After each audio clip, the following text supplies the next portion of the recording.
अति सुंदर में जग्गू ने अब राधिका के बारे में सबको सच बता दी है। प्रूफ के साथ मोबाइल में दिखा दिए है कि मेरी ये हाल नकली राधिका की है, ये राधिका नहीं की है, इसलिए इस बेचारी को कोई कुछ नहीं कहेगा। पहले जग्गू लिख करके बताने का कोशिश किया, जब लिख नहीं सके और कोई नहीं समझ सका तो जग्गू ने अपना मोबाइल निकाला और गैलरी निकालने को कहा, क्योंकि जब नकली और असली राधिका को जग्गू देखे थे तो फिर पीछे से फोटो खींच लिए थे। उसके बाद वो दोनों के सामने गए थे। फिर जग्गू दिखाते हैं कि ये देखो।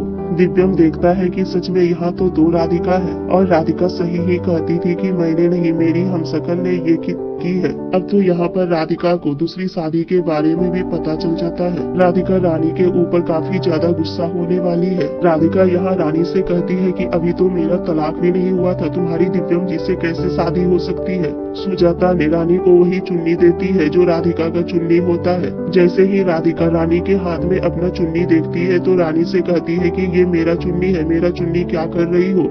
रानी भी एक साइड से खींच करके कहती है कि ये मेरा चुन्नी है। जब राधिका को पता चला कि रानी तो दिव्यम की दूसरी पत्नी है तो राधिका काफी ज्यादा रानी के ऊपर गुस्सा करने लगती है और राधिका कहती है कि ठीक है, अभी मैं कंप्लेन करने जा रही हूँ कि मेरे होते हुए ये लड़की मेरे पति से शादी कर ली है। रानी राधिका का पैर पकड़ने लगती है और कहती है कि मुझे माफ कर दो, मेरी इसमें कोई गलती नहीं है। तुम्हारे बारे में तो मुझे कुछ भी मालूम नहीं था, घर से पहले ही तुम्हारे बारे में सारे नामो निशान मिटा दिए गए थे। मुझे तो आपके आने के बाद पता चला कि आप ही दिव्यम जी की पत्नी राधिका है। यहाँ पर जग्गू बोल भले नहीं पाते हैं लेकिन सुनते सब कुछ है, देखते सब कुछ है। जैसे राधिका के ऊपर हमेशा ही सुजाता चिल्लाते रहती थी तो फिर जग्गू को लगा कि अब मुझे असलियत सबके सामने लाना ही पड़ेगा। और दिव्यम जैसे ही देखता है कि यहाँ पर सच में नकली राधिका ने मेरे पापा के साथ ऐसा हाल की थी तो दिव्यम कान पकड़ करके राधिका से सॉरी मांगता है। राधिका कहती है कि कोई बात नहीं दिव्यम जी, आपकी इसमें कोई गलती नहीं है।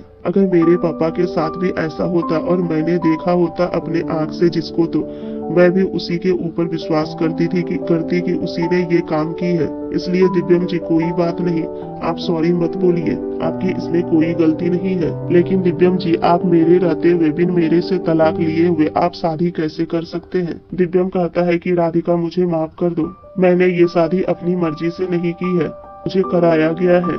राधिका को यहाँ पर समझ में आ जाता है कि ये शादी मेरी सासू माँ ही कराई होगी, क्योंकि वही मुझे कभी भी पसंद नहीं करती थी। आगे देखना अब काफी ज्यादा इंटरेस्टिंग ये होने वाला है कि क्या रानी भी यहाँ पर ही बंसल परिवार में दिव्यम की पत्नी बनकर रहेगी या फिर घर छोड़ करके चले जाएगी। आगे देखना काफी ज्यादा इंटरेस्टिंग होने वाला है।